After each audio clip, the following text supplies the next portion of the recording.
Okay.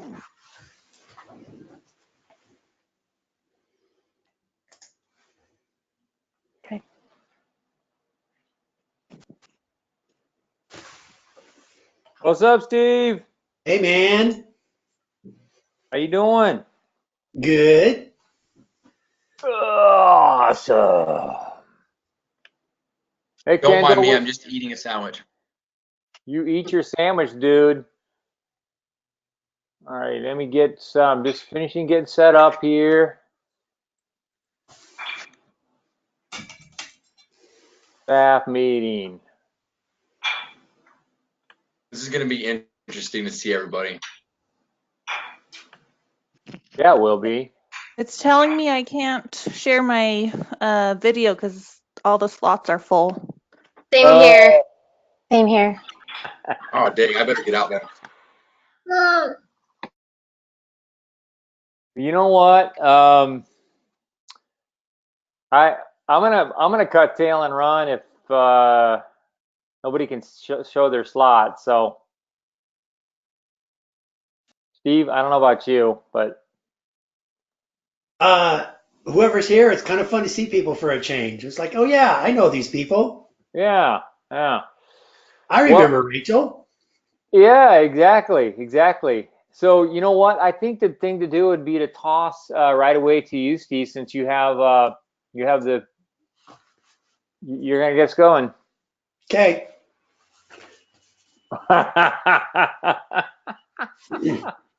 Look at Becca. Becca, what do you do, girl? Hey guys, I was prepared for this meeting.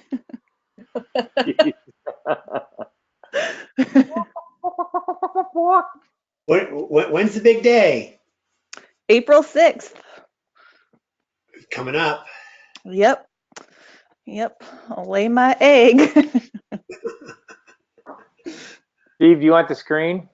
Yes, I do. I love Okay. Rachel's. I love Becca's outfit. Yeah, it's awesome.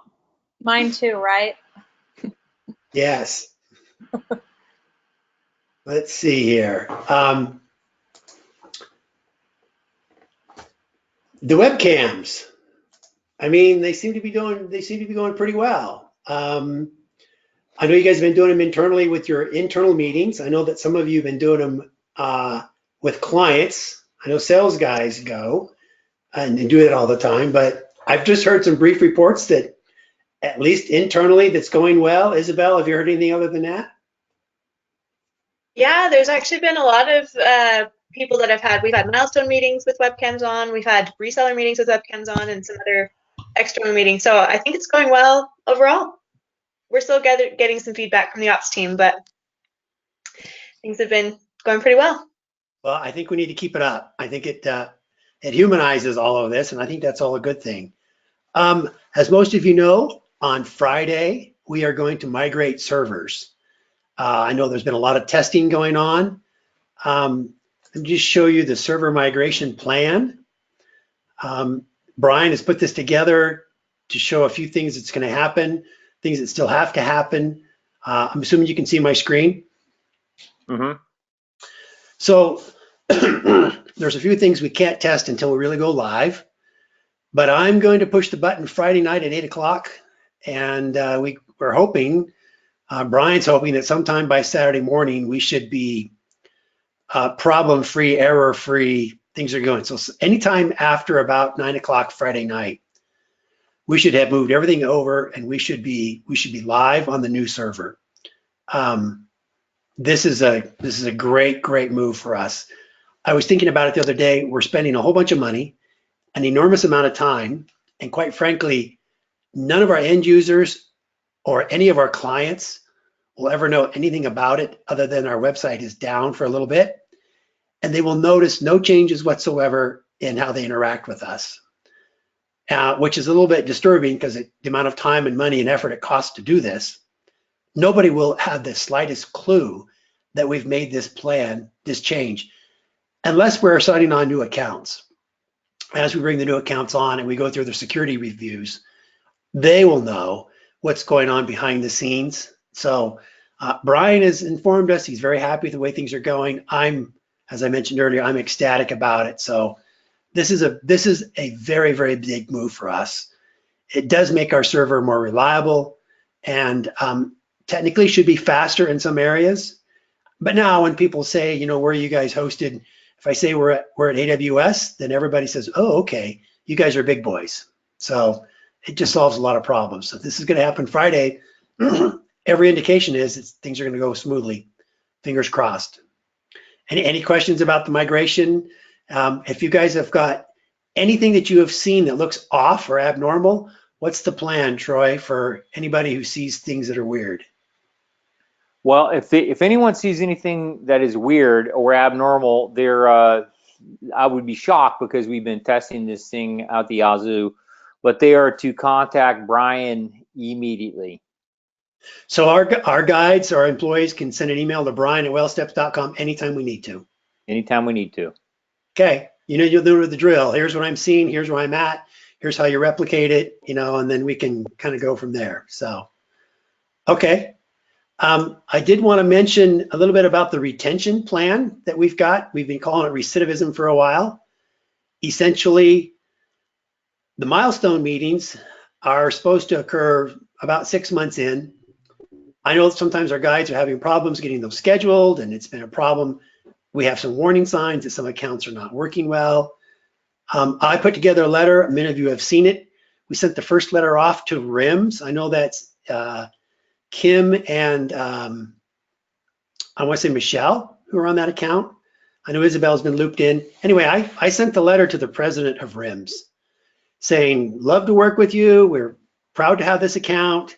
Seems to be some problems here.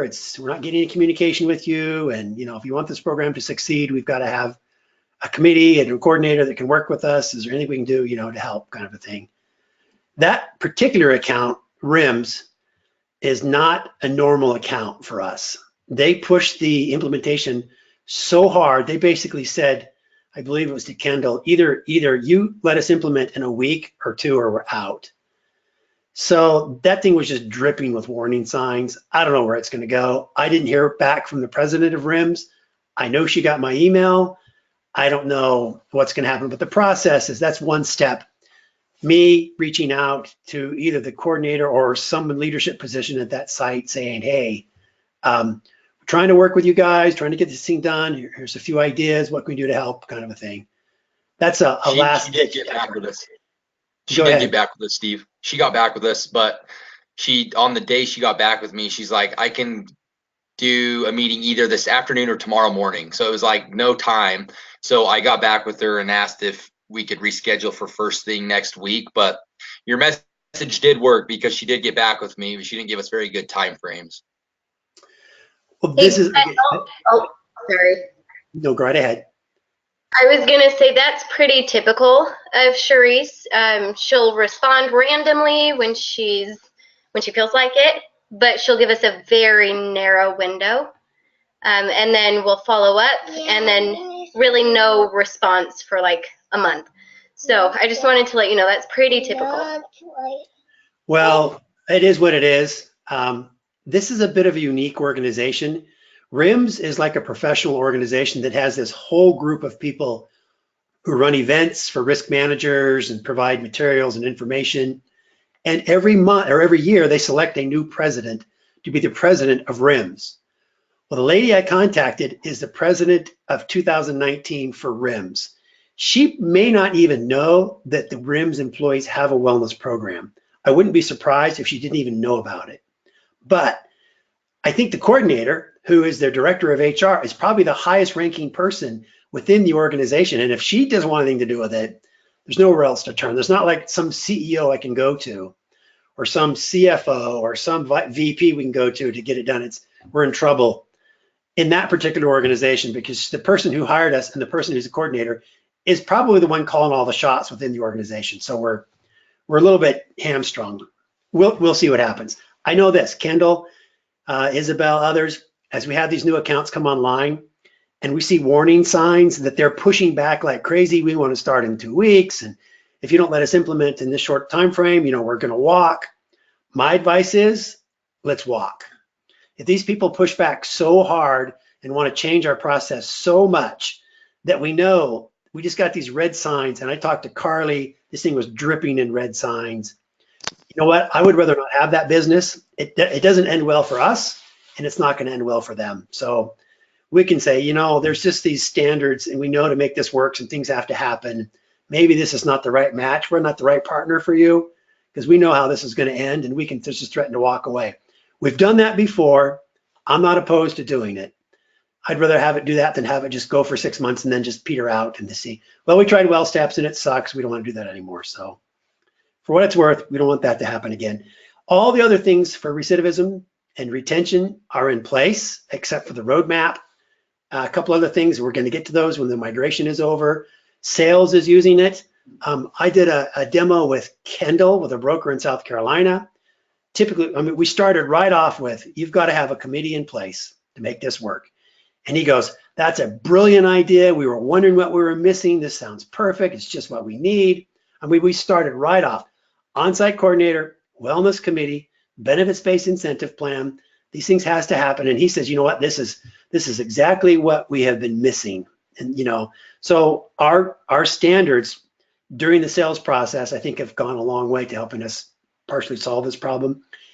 And once the migration is over, we'll have more time from Brian to get the roadmaps updated and things going so we can implement all the other pieces. So sales is doing a good job. I've seen it on their demos. I think we're in a great spot for that. Any updates, Isabella, or anybody on that? Yeah, I'm actually going to go over the refreshed milestone meeting plan in my portion in a minute. So I have an update there. Okay. I am just open for ideas on the marketing side of what we do. For those of you that are kind of new, let me just give you a brief overview of how this works. I write blogs. I write blogs like this one, the 7 best reasons to have a wellness program. And Google likes what I've done, and a lot of people are finding these. In fact, this one's been seen by 77,000 people. So if you just go to Google and type in pretty much anything in the wellness world, wellness programs, that's super broad. Wellness programs, there's healthcare.gov, and there's us, number 2, and there's us, number 3. So we have these blogs, people read them, they like them. If they spend 45 seconds on this blog, they get a pop-up that looks like this. It says, hey, boink, get free tools and resources. You know, control healthcare costs, improve productivity, improve your employee health. Watch this short video, and that's our demo video. Yeah, that sounds interesting, I'm interested. They come here and, oh, this page is kind of broken. I haven't been here yet. Look at that. I have not been here for a while. Brian. So they put in their information.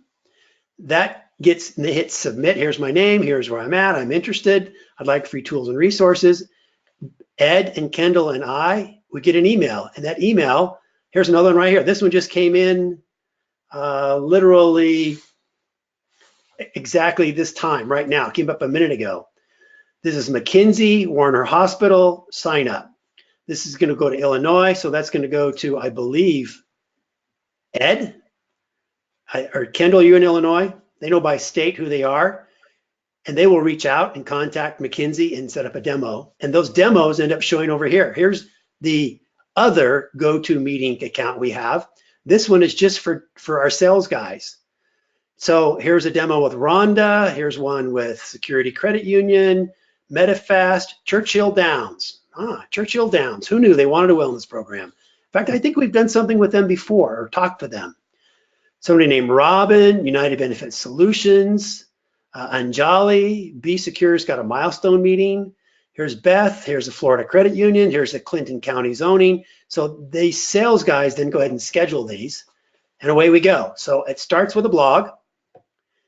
Halfway through the blog is good. They get a ticker or a pop-up that says, hey, want to learn more? They give us their information.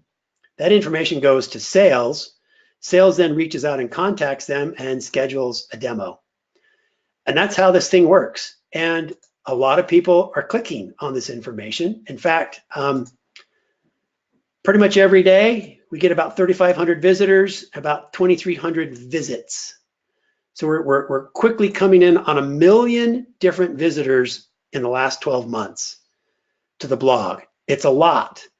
We're at 1,052 today so far. Yesterday we did 1,700. 1,700 people sat down, typed in something, clicked on one of our blogs, and engaged in it. So you can see how it ebbs and flows. So we did 1,700 yesterday. Weekends is really slow because the web slows down on the weekends, but this process is working. There's about 56 blogs out there. And the reason for my sharing this with you, I'm working on a blog on population health management programs. I'm always looking for new blog topics that Google can use to look for. If you're out looking or thinking this is a good idea, I'd love to have any ideas anybody might have. That's how the marketing thinks and works. And quite frankly, it's magic. In fact, I can track it live. And right now, as we speak, there are 18 people reading one of our blogs. 3 people reading the one on wellness fitness challenges, 3 people reading on the benefits of wellness, 2 people doing it. I can see how many blogs are being read right now, and I can dig it a little deeper. I can even see where they're located. I could freak them out and turn on their camera, but that's not possible. But I can come down on this page and I can see where in the United States these groups are located, all of them. And I can actually do an IP address location and see where these people are at. So we can track it down to a pretty granular level. We gather the data, we make the contacts. As long as we put good blogs out, they respond. So if anybody has any ideas, any blog content, any things you'd like to do, I'm wide open for ideas because it's hard to come up with ideas. I'm pretty good at writing the blogs. It's the ideas that's hard to come up with. So that's kind of how the marketing works. So Steve, Any questions? should we just email you with any ideas we have? I know we had a few blog topic ideas from the retention plan that I can email you with. Well, let me tell you what I'm going to do. If you send me an idea saying how to get maximum participation in a wellness program, Google it up first. Here's my idea. Google it up and see if we're not one of the top 4 or 5 or number 1 on that topic. If we're already number 1 on that topic, I'm not going to write a blog about it because Google is already working for us. But if it's a topic that we don't rank on the top page for, or really high on the top page, then that's something I can consider, because there's no point in writing another blog about something for which we already are number 1 on Google. So. Got it. Okay, sounds good. Give me an example of that is we've known for a long time that there really was not much traction on was it wellness certifications, Steve, personal training certifications. Anyway, we knew that who reads that kind of blog? Would it be a person that we'd want to talk to? Not really. And so, but we still wanted to rank highly on that blog. So what we did is we wrote 23 best wellness certifications, personal training and health coaching. We wrote that. And then what do you know? Google worked for us and we got on the first page and there we go. So, and I get a lot of people emailing me about this with more questions. How about this? If you heard of this one, how do I do it? It's actually done really, really well. Yeah. So Google, this is my Google page. Google knows that I own this blog and Google provides these stats. When I do a Google search, Google gives me these, here's the number of impressions for those words. Here's the number of people who've clicked on your blog. Google says the average position is 28.1. That's counting down 1, 2, 3, 4, 5. Actually, we're at number 1. The average position for us is we're number 1 on this one. We're not always number 1, but it depends on the topic. But you can come up with all kinds of wellness ideas or wellness participation. Yeah, we're number 1 on that one as well. So this is magic. And this thing goes 24/7 and people click, people contact us. This is where all of our leads come from right now. Essentially, all of them come through Google at this point. Any other questions? All right, Isabel, you want the screen? Yeah, that'd be great. Okay. Thanks.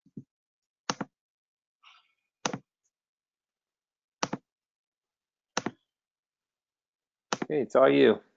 Great. All right. So, like Steve mentioned, we've been putting together a lot of different things from the client retention plan that we've been working on. And one of those is a refreshed milestone meeting plan.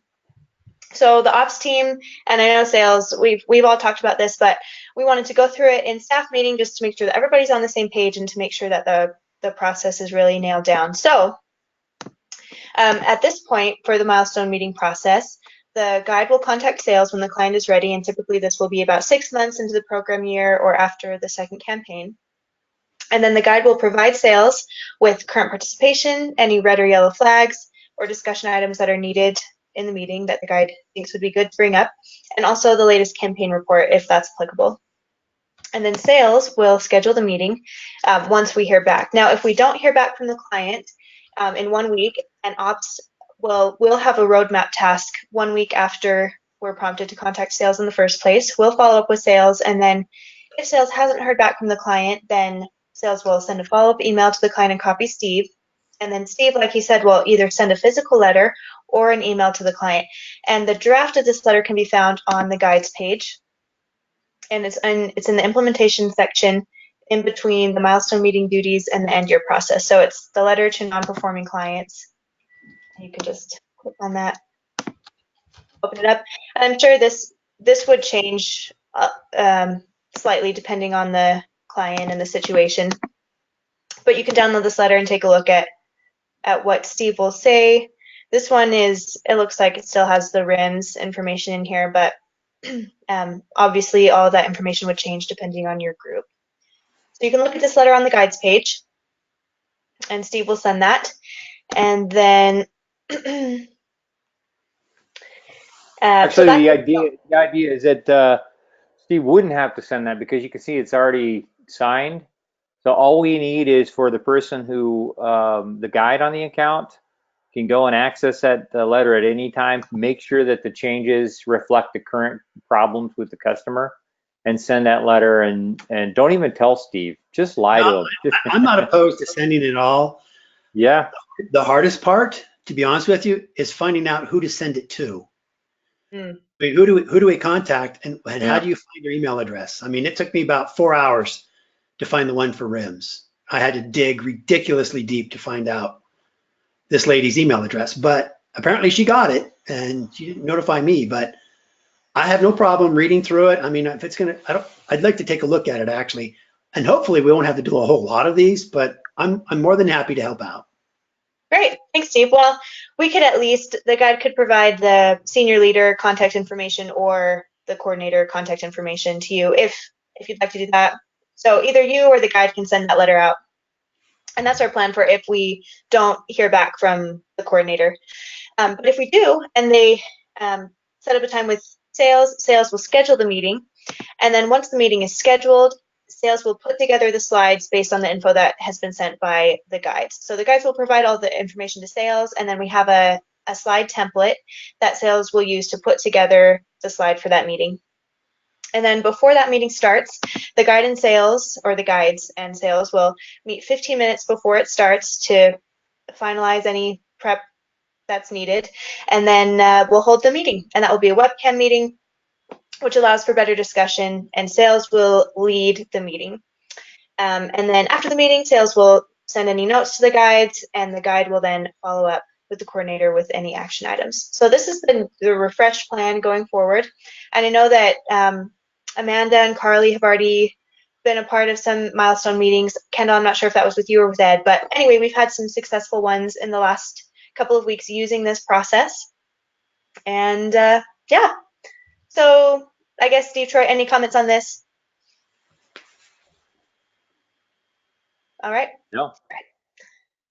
So let's see, what else do I have? And then everybody has been made aware of this about the server migration, that the site will be down tomorrow at 8 p.m. Mountain until Monday, the 11th at 7 a.m. Eastern. So it would be 8 p.m. tomorrow until 5 a.m. Monday morning. All of our resellers have been made aware. All of our coordinators have been made aware. And there's a team that's been working on testing from the ops team with Brian this week. So all of that's been going on. And then the last things for me are just some personnel announcements. So I think everybody knows, well, maybe some people don't, but Ed, Ed's wife had a baby. It's a baby boy, and his name is Guy, and that's actually all I know. But I think he was born on, I think he was born on Tuesday, I think. So yeah, we're really excited for Ed. He'll be out for about a week, I think, to spend time with his family. So that's really exciting. And then Angie actually has decided to leave Well Steps, and Elena will be leaving Well Steps at the end of April. And Elena has, she's got school going on, and she's getting married in a couple of months. So we're sad to see her go, but we're really excited for everything that she has coming up. And with Elena leaving in a couple of months, we're going to start the transition process for her accounts in the next few weeks. So ops and sales, you'll hear a little bit more about that as we continue with the transfer process. But everybody will be made aware who will be involved in that. So again, we're sad to see you go, Elena, but we're excited for you. And then on that note, we actually would love to welcome a new guide to our team. This is Sydney Hutchinson, and she's actually showing as Angie. But we are so excited to have you, Sydney. And you're in Kansas, right? Yes, I am. Awesome. Great. Well, we're really excited. And as Sydney just got started this week, so we're going to get started with training and then sales and ops. I'm sure as we go forward, you'll have more opportunities to meet with Sydney and get to know her a little better. And we'll have a spotlight for her in the next staff meeting. So we can look forward to that too. But welcome, Sydney. We're glad to have you. Thanks, everybody. Awesome.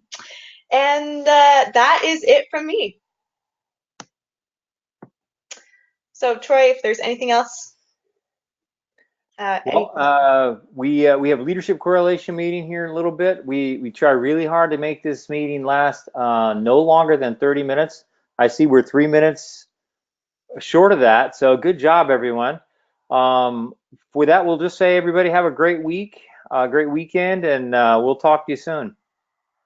Thanks, everyone. But Steve, we need you to stay, and Becca, we need you to stay, or Isabel, we need you to stay. Got it. You. Thanks. Bye. Bye.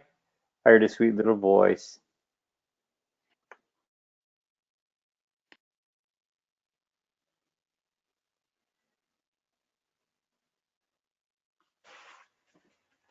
Yeah, I'm not sure where Brian is, but I'm gonna. Oh, there we go. I invited Brian, but he hasn't been here yet. So let me ask you a couple questions, Isabel. My wife, she's on the design committee meeting, and they were meeting. I kind of went in and I peeked over her shoulder, and she said, "Yeah, we were talking about this tree. Apparently, Allie's seen the tree, and Steve, plug your ears. Allie does not like the tree. That goes in the success standards. So I haven't really talked to anybody about the tree except for sales, and I'm not really sure how they found out about it. So I'm not throwing you under the bus, but do you know how they found out about it? Yeah, so we actually split up. There's 3 meetings in implementation that we're working on revising based on the retention plan. Implementation meeting, follow-up, and a new coordinator committee orientation meeting. And with the implementation meeting, we were wanting to put in a slide with the program success standards. And Allie said, oh, the design team, we'd love to take a shot at creating a slide for the program success standards. And I said, well, we already have one that we could use that was put together, but I wasn't sure if that one was just meant for sales or if that was one that we could put into the guide slides. So I ended up just sending it to Allie so she could take a look at it and see if she wanted to make any changes. So the whole ops team hasn't seen it. It was just Allie that had a question about it. That's how it came about. Well, it's out now. It's the design team has talked about it, so there you go. I don't really think anybody minds too much that you have a different slide and even a different metaphor. I said that to Steve very early on. Neither of us are blessed particularly with design skills, so. I'm not either. I like the tree. I think Allie just wanted to take a look at it. But yeah. Okay. That was all. And then the app home screen. Do you happen to know how they found out about that? No, I think. What's up, Hey, Brian. Hey. I was talking to Allie earlier today, and that was the first that I had heard about it. She said that they were going to be talking about it, but that was the first that I'd heard. Okay. Well, because where that went is I sent the app home screen. First, I asked the question, do we need an app home screen? And Paul said, basically, bottom line, yeah, we do. And so then I sent it to Bjorn, and Bjorn hung on to it for a little while. And then I talked to Steve about it, and Steve said, we really don't hear much about people not liking our home screen, and so we're gonna belay that request, and we're just gonna hold on to it. And so I actually don't think we're gonna. That was the plan, not to do anything with it until Allie got a hold of it. And so I don't know. I don't know how you feel about this, but we may be that may be out in public domain by now, Steve. So well, there's a problem, and that is the Apple App Store only lets you sell apps that are mobile apps. You can't sell an app that's nothing more than a clone of your website. That's not an app. right. We submit an app that doesn't have anything native to the app software itself. Apple's going to go, this is not an app. So right now, there's only a few things, just a few tiny things that are still native to the app, and that home screen is one of them. If we change it or get rid of it, I think there's one other little aspect there. And at some point in time, according to Paul, we're to cross that line where our app is no longer an app. It's just a reflection of the website. And Apple's going to go, that's not an app. Get out of here. You don't need this. Yeah, So- that which is why we decided that we needed the home screen. But you and I decided that we really didn't need to do anything about it. We didn't need to change the design. No, That's I don't what- think it's broken. And I don't want to risk any getting the ire of the Apple Incorporated kicking us out, because it's a valuable part of what we do. So Right. So bottom line, let's call the dogs, and actually I'll email Allie directly and just tell them that. tell her the reason why too, because if we do, then we might get kicked out of the App Store, and that might change her. I know she's going to say, we make these suggestions, you guys don't listen, you just ignore them. I wish you would listen to more what we're saying. Great, we have, but here's some more information you probably don't have. Yeah. Okay, so Troy, will you email Allie then? Yes, Okay. I'll email Allie. Yep. Okay. Awesome. Okay, with that, let's see, Isabel, you've got the priority list. Let's go ahead, and you've already got the screen, so knock yourself out. Great. Well, Troy, I think you said that we were going to talk about the migration before this. So I have a question. Brian, how comfortable are we going forward with AWS once we part ways with Mark?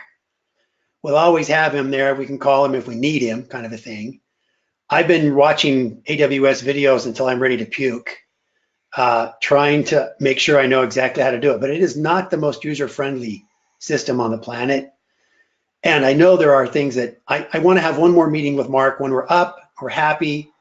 I'd love to have one more, at least between, maybe you and Paul and Troy, whoever, just to go through a few more things, just to make sure. Because just today I found out that there are no alerts set up on our relational database when we exceed certain limits, like 65% of our CPU, or there are some alerts that we can put in place to let us know, hey, we're flirting with danger here.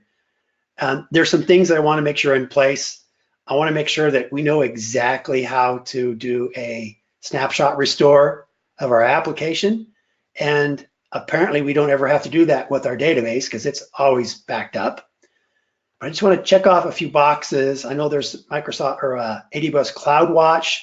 Excuse me, not CloudWatch. It's called something Guard.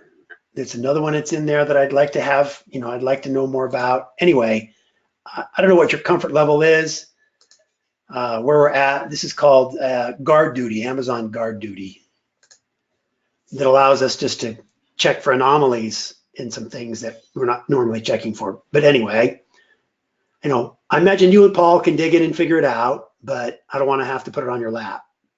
Well, that's essentially what's going to happen, and I don't think Paul or I mind. we understand that AWS is a completely different beast.